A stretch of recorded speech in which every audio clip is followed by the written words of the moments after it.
कल ही हम समझाए नहीं थे, आज हम समझा देते हैं। ये जो है केमिस्ट्री का तीसरा लेसन है, जिसमें धातु और अधातु चैप्टर है। धातु को हम लोग मेटल कहते हैं, धातु को मेटल कहते हैं इंग्लिश में, और अधातु को नॉन मेटल कहते हैं। किस में? इंग्लिश में। धातु को क्या कहते हैं इंग्लिश में? मेटल। और अधातु को नॉन मेटल। Non metal. कुल तत्वों की संख्या 11 है, 111। कुल तत्वों की संख्या 111 है। अभी तक हम लोग को पता है कि कितना तत्व है? 111। तो तत्व को जो है दो वर्गों में बांटा गया। तत्व को दो वर्गों में बांटा गया है, जिसमें एक धातु है। क्या है? धातु। धातु वही बात लिखा है, देखो धातु, इसे इंग्लिश में मेटल कहते हैं। इसकी संख्या 74 है, 74। 74 कैसे आ गया?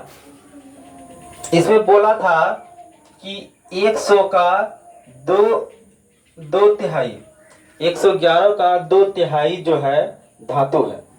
111 का 2/3 धातु है। इसलिए हम लोग यहाँ काटेंगे 3 तिया 9, कितना बच गया? 2, 3 7 21। तो ये इसको जो है गुना करो, कितना होगा? 37 गुना 2 करोगे तो 74 हो जाएगा। क्या? अब यहाँ पर जैसे में दिया गया है, sodium, magnesium, zinc, lead, copper, iron या लोहा, एल्युमिनियम, गोल्ड या सोना, प्लेटिनम, मरकरी, पारा आदि, ये सब क्या है? धातु। देखो सुनो, सोडियम भी धातु है, मैग्नीशियम भी धातु है, जिंक भी धातु है, लेड भी धातु है, कॉपर भी धातु है, आयरन भी धातु, एल्युमिनियम, गोल्ड, सोना, पारा, प्लेटिनियम क्या है? धातु है। तो ये धातु हम लोग देख लिए। बाकी धातु फिर से विस्तार होगा, अभी कुछ कुछ इसका नमूना है ये।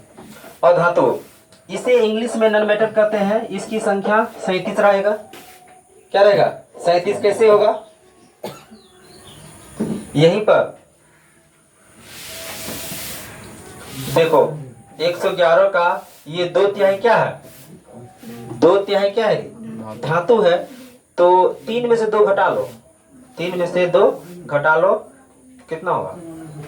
1/3। क्या होगा यहाँ पर? इसको काटोगे तो 37 होगा। तो 37 को 1 से गुना करो, कितना होगा? 37 ही होगा। तो 37 है वहां पर। मतलब 37 को 2/3 बोला था, 2/3 किस में काटे? गुना किए 74 से, 74 हो गया। 2/3 मतलब 2 भाग वो है, 1 भाग कौन है? अधातु। 1 भाग ही रहेगा। 37 को 1 भाग से गुना करेंगे तो कितना हो जाएगा? 37 ही होगा। और 37 को 2 से भाग के गुना करेंगे तो 74 हो जाएगा। तो 2/3 मतलब ज्यादा है धातु और कम है अधातु। धातुओं की संख्या ज्यादा है और अधातु की संख्या कम है। तो इसमें जैसा कि हम कार्बन को दिखा रहे हैं, कार्बन क्या है? अधातु है। सल्फर क्या है? अधातु है। आयोडीन क्या है?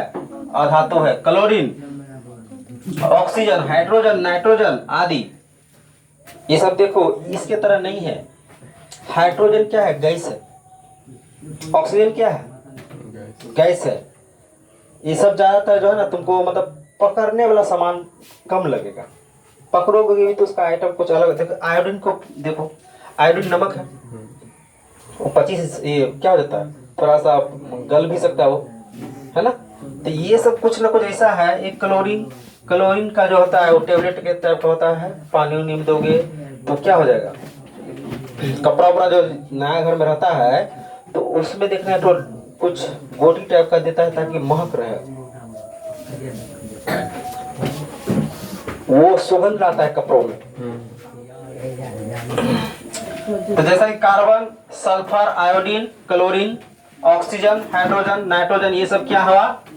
अधातु हुआ। यहाँ पर एक क्वेश्चन है, सामरिक तत्व क्या है? सामरिक तत्व क्या है? सामरिक तत्व क्या है? ऐसा तत्व जिनका प्रयोग सैनिक उपकरणों में कोमा अंतरिक्ष विज्ञान में एवं राष्ट्र की सुरक्षा में किया जाता है सामरिक तत्व कहलाता है। मतलब ऐसा तत्व, ठीक है, ऐसा तत्व जिसका प्रयोग सैनिक उपकरणों में, मतलब सैनिक का उपकरण जैसे हथियार बनाने में, सैनिक का जो उपकरण होता है, हथियार, बम और टैंक सब जो होता है लड़ने वाला, वो सब जो बनाता है, उसके बाद अंतरिक्ष विज्ञान में ऊपर जो कुछ प्रयोग करता है, जैसे कि उड़ान भरने के लिए क्या रॉकेट बनाता है विज्ञान, ऊपर जाने के लिए। तो ऊपर में जाने के लिए अंतरिक्ष मतलब ऊपर क्या स्पेस में, तो आंतरिक विज्ञान में एवं राष्ट्र की सुरक्षा में किया जाता है सामरिक तत्व कहलाता है। ऐसा उपकरण जिनका प्रयोग सैनिक उपकरण में, कोई भी तत्व है उसका प्रयोग कहाँ होगा? सैनिक उपकरण में, अंतरिक्ष विज्ञान में और राष्ट्र की सुरक्षा में किया जाता है, उसे क्या कहेंगे? सामरिक तत्व कहलाता है। जैसे टाइटेनियम, क्रोमियम, मैग्नीज, यूरेनियम आदि। टाइटेनियम, क्रोमियम, मैग्नीज, यूरेनियम आदि। ये बात समझ में आ जाएगा ना? ऐसा तत्व जिसका प्रयोग सैनिक उपकरण, अंतरिक्ष यान, क्या उसके बाद राष्ट्र की सुरक्षा में किया जाता है, उसे क्या कहते हैं? सामरिक तत्व कहते हैं। तो टाइटेनियम मतलब वो तो क्या है?